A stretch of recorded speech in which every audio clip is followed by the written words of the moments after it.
Assalamualaikum ya ayyuhal umma walummatti qabaa hundumti muslimaa obboleewwan dhugaa obbolaa akhiraa fayyumanaaf ta'a bakka jirtanitti islaamummaa wajjin filatama amantii islaamummaa wajjin filatama amantii walaloon dubbisaa guranaaf ergitaa walaloon tiyyasii waa'ee quraanaati ittinitanimaa himina caqasaati ittinitanimaa himina caqasaati yaada wahii qaba kananimuuf jedhu rahmata rabbiitiin akka qalbiin jedhu waa'ee quraanaati kalaama rabbichaa ifa hadhaaf furuu kenna rabbii tokkicha ifa hadhaaf furuu kenna rabbii tokkicha quraan badhaasa hundarraa barsiisaa dhugaa agarsiisaa karaa barsiisaa wallaalaa gorsaa jaa'ilaa adiliina kaafiraa munaafiqa saaxilaa adiliina kaafiraa munaafiqa saaxilaa Quran ifa hadhaaf furuu kan namni qara'ee gandilachuu horuu quraanni nuura jireenyaa nama taasisaa abbaa qabeenyaa namni isa qara'ee abadan hin xiqqaatu olaantummaa malee gadaantummaa isaan taatu olaantummaa malee gadaantummaa isaan taatu Quraanni dawaadha dawaa dhibee hundaa dhukkubsataan hundi isuma barbaada quraanni karaadha daandii qajeelummaa daandii ittiin dhaqnu ganda hin qabne dhuma quraanni furmaata rakkoo waa hundaati kan muumni keessatti iflaalu daawwiti alhamdulillahi rabbi galatake kennaa dhuman qabne quraana nuuf laattee jireenya miyaawaa kan nu jiraachifte galatake hedduu waa lakkoomneen finnu alhamdulillahi haliimun hakiimu alhamdulillahi haliimun hakiimu ati nu badhaaftee rahmata keetiin erga nu badhaaftee nurraan fudhatini akka keenya laaltee nutti sinaarin yaa rabbi nu qajeelchi daandii sirrirratti yaa rabbi nu qajeelchi daandii sirrirratti quraanni jecha rabbiiti jecha rabbiin ulfaata quraana kabaja barbaada qomatti qabadhaa xiqqaanii fi guddaan quraana jaalladhaa jaalala hadhaaf boruu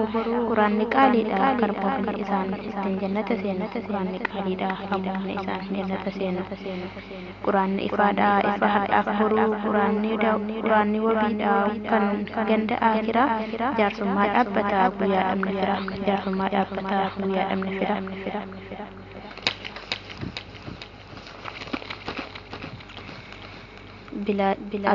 alif baataa jennee qubeessaa lakkoofne bilaashin lakkoofne mindaattiin arganna galgalaaf ganamaa baruuf tattaafannee kan beeknu qaraanee kan hin beekne gaafannee alhamdulillahi kunu hadha geenye alhamdulillahi kunu hadha geenye seekota kan keenya kan halkanii guyyaa nutti ta'aabanii hanguma nu barruutti nu qaraasisanii mindaan isaanii haa ta'u jannata olaanaa isa qaalii sanii mindaan isaanii haa ta'u jannata olaanaa isa qaalii sanii egaa walaloon kiyyaas asitti dhaabbata dogoggora jiruuf dhiifama siin jechaa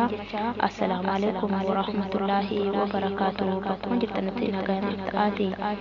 afoonaa lillaahi hundumti keessaniif dogoggora kootiif afoonaa lillaahi hundumti keessaniif dogoggora kootiif